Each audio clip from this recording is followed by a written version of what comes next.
அருண வடிவ தியானம் 18வது ஸ்லோகம்.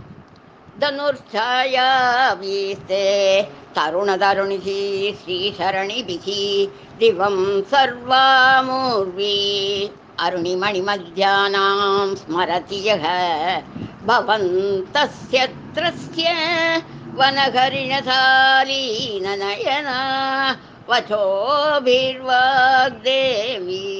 கதி கதி நகீர்வாணகணிகா. இந்த ஸ்லோகம் ஸ்ரீவஸ்யகாம் என கூறப்பட்டுள்ளது. அம்பிகையை உதிக்கும்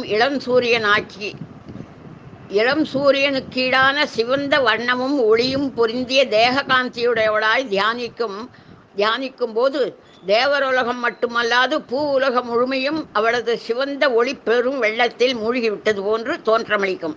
தேவியின் இவ்வடிவை தியானிப்பவர்களுக்கு மூ உலகம் சேர்ந்த உத்தம பெண்களும் வசியமாவார் என கூறப்படுகிறது. தேவியை தியானித்து அவளின் தரிசனம் பெற்ற புண்ணிய புருஷர்கள் பெண்கள் யாவரையும் பரதேவியின் ஸ்வரூபங்களாகவே காண்பார்கள். ஸ்ரீயக சமஸ்தா தவதேவி பேதா என்னும் கூற்றின்படி வேறு விதமான எண்ணங்களுக்கு இங்கு சிறிதும் இடமில்லை.